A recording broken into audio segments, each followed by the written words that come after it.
It's going to be one of those days in the Hobbit Hole studio where you never know what you're going to get, because one of these days Jim is going to blow up. But he's going to blow up in a nice way, because it's going to be like in a gentle, crooning sort of voice. Take it away, Jim. Fly me to the moon. I'm going to follow that with a chase. Now that sounded better. That sounded like more. Come on, baby, we're all going to die. Have a drink with me. I'm going to put this one out there. I'm forever blowing bubbles. Yeah, the bubbles that come in the, those wands that the kids have.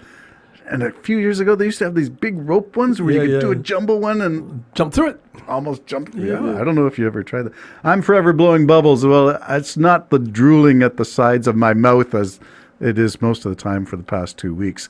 But I think we're learning to frame things, and there's only so much we can do, so much we can say, and people have chosen, and that's okay. And let's, maybe look up once in a while. Well, it's funny. This is going to be an interesting segue, because and anybody listening, this is not going to be political. We're going to be on this, and we're going to go into SpaceX, which has kind of put themselves in the political field. Anyways, the segue was this. I thought it was interesting because Mar-a-Lago, there's Elon with his youngest kid there, and they're having a family picture, and they called him in to the picture. So Elon's standing in the front row ahead of Trump's own son with his son as part of the family picture. All right, now we say all that to say is I've kind of lost my respect for Elon Musk, but I do respect his ability to build a business, and SpaceX blows me away. So don't forget, Musk got started. Tesla got a huge loan from the government to get started. So it's like Trump's claim to be the self-made millionaire. Everybody starts with something who gets somewhere else. Everybody needs something to get along. So Musk built. Everybody needs somebody sometime. Musk fled California, though. It was ostensibly because of too much regulation. Yeah, it was too many taxes he went to. And he almost fled. He almost fled. Texas? I thought it was taxes, but maybe regulation. Do you mean Texas or taxes? He almost fled Texas for regulations. And he said, okay, just fine. I'll go to Florida. And they stopped. Whoa, don't go away. Because he is worth gazillions to the economy. And they'll end up building all kinds of all right. So let's resorts. Cut to the chase with Musk. We don't like his politics. Yeah. Don't like what he's done with Twitter and the rage baiting kind of stuff that goes on. When you buy a platform and you take control of it and you are the author of a lot of the misinformation, that's a problem.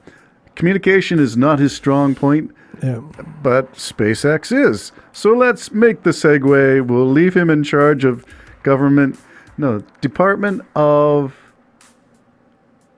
Government Efficiency, DOGE, which is Doge, which is his currency, Bitcoin currency of his choosing. Apparently he's not going to be able to do anything. It's just, apparently it's Trump just saying, we'll give you something. Yeah, well, I thought it was DOGE was a great acronym, because that's what Musk is really all about, plugging his Dogecoin. Yeah. So there you go. Okay, now on to SpaceX. The things that he does do well.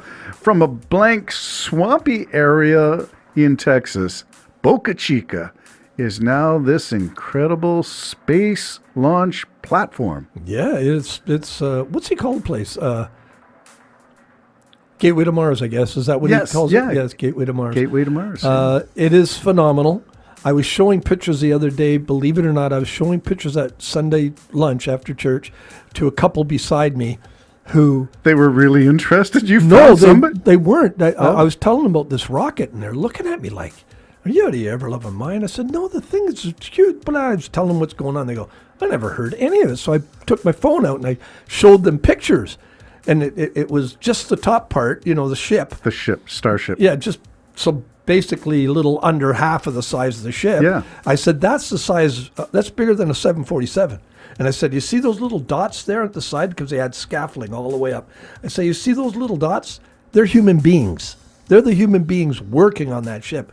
She said, I never heard anything about it. Okay, let's pause there because that goes back to the election as well. The remark is, I never really heard anything about it. They were totally ignorant of it. Isn't that stunning to me. Me too. Totally ignorant of it. Well, then I guess we're not preaching the gospel of SpaceX, Jim. I guess not. Well, but every now and then, like even CNN will show the launch. Yes. And stuff. So I don't know why, let me put it this way. I don't know why the world isn't blown away with this. This is the biggest advancement man has ever done in space travel. And nobody's interested. It's unbelievable to me. It is unbelievable to me as well. And I'm looking at IFT, the integrated flight test, although I think they dropped the I now because all the tests now, all the launches will be integrated, meaning the Starship is on top of the booster. It's all one launch. Yeah. So there's a lot of changes coming up in Flight Test 6, which is on Monday, and you're coming for supper. Yep. The launch is at 5 Eastern Daylight Savings Time. It'll be 4 o'clock Central Time. And we're going to watch this thing together and be gobsmacked because the biggest feature, well, the one that caught our arms were the arms that caught the booster coming back to the point that it launched from. Yeah, and where people don't understand, this rocket is probably about 44 stories high. Think about that. Catching that booster is 22 stories. Catching it. That's how big that sucker is. It's just unbelievable when you see it. We've seen what the rocket engines can do to the ground. It's like a meteorite, a big one, has hit the ground. So they had to build everything anew in order to make this thing actually work. And the size and scale is, I think it's beyond people's ability to comprehend. Unless you really say, I got to focus on this like I did and get the picture and spread it out and go, that's a man. That's a man and that's that ship. And that's why I wish they would paint a family on the side of the ship. You'd have to focus in on it to see that family. That's how big the ship is. You couldn't, from a distance, you'd go, oh, there's a squiggle on the side or something. You'd have to focus in to see that that's the scale of a human being. Now, anybody can Google this stuff. It's not all there for Jim you. and Terry have exclusive access to some of this stuff. We do follow a number of people. What About It with Felix Schlang, I think is his name. Marcus House has got a podcast that we follow as well. I like him too, yep. And the NASA space flight.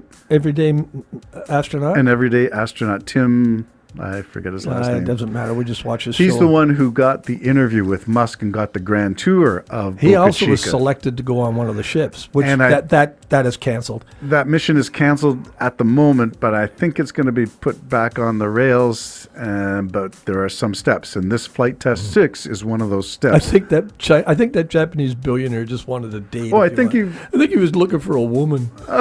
Maybe on the crew, get the train together. I don't know, but we'll wait for that to come back on. So the Japanese billionaire has scrubbed that mission. I think Elon Musk will do it anyway, and maybe get Jared, who's done those other ones.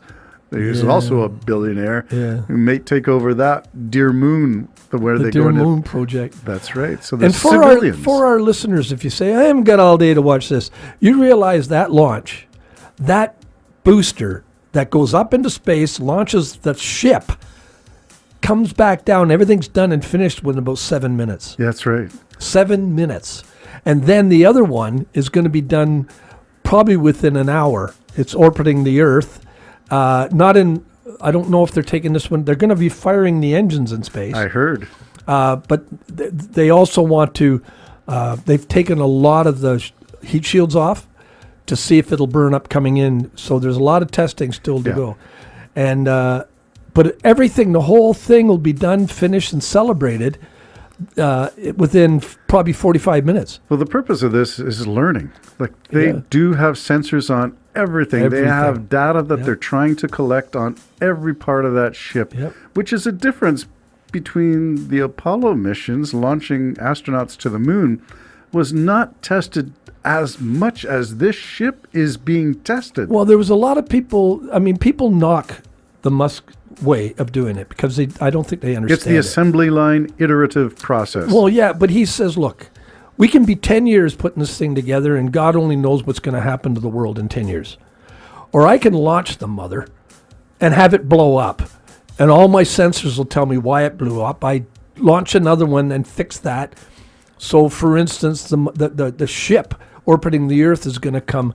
And remember, this is the size of a 747. It's going to come back in with a lot of the shields off it because they don't want the shields if they don't need it. And a steeper angle And a of steeper, descent. yeah, a steeper So angle. it's going to come in like a bat out of hell. Oh, like a bat out of hell. And well, even if you want, even if you want to see the booster come back, and land and be caught and re-put on the stand, that sucker comes in at like 3 times the speed of sound or more as it's coming back in. Do you hear the booms? And as you it's can hear the coming in? boom and everything else, and then it fires its rockets, and then it's caught by 2 arms. Those arms, each of those arms can hold 3 school buses. Those arms catch it and gently put it back down on the launching pad. He's planning on being able to launch that same rocket 3 times a day. That's his goal. The same rocket 3 times a day. So when NASA took 10 years and $49 billion to fail, that's what they just did, Elon Musk spends way less than that. And by the way, not government money, his money, way less than that to have a success within a couple of years. There's the big difference. And the only reason humans aren't going up, if anybody wants to get all arrogant about it, is because Musk ain't going to launch people unless he knows he can bring them back alive. Right. There's not going to be no burning fire on the launch pad if he can help it. Who did rescue the stranded astronauts? Oh, that was SpaceX. There you go. So, and who's going to decommission the International Space Station? That's SpaceX. There you Who's go. going to be landing on the moon? Now, Government-approved landing on the moon? It'll be SpaceX. That's SpaceX. Yeah, so the human landing system is really just Well, SpaceX. they're already saying this Artemis thing just freaking cancel. Give it to Musk. Yeah. But you see, the United States, and maybe rightfully so, doesn't want to put all their eggs in one basket. That's the problem. It's costing hundreds of billions of dollars to not do that. And even the critics are starting to say, dismantle that crap. Just give it to Musk. He knows what he's doing. Well, he's now the Minister of Efficiency. Oh, that's just I just call him puppet Mo thing. for short. Yeah. Ministry of Efficiency. Well, I don't know. We'll see what happens. God, We'll see. The Jim and Terry Show What will a be... time to be alive. What a time. Exactly. Day at a time is the only way to get through political discourse and social trauma and space launches. Look out for falling debris. And Monday. we haven't even talked about the aliens. We haven't talked What about do you aliens. think Biden talked to Trump about at that hour in the Oval Office? Oh, Aliens. that's speculation. For the next Jim and Terry Show. Bye-bye for now.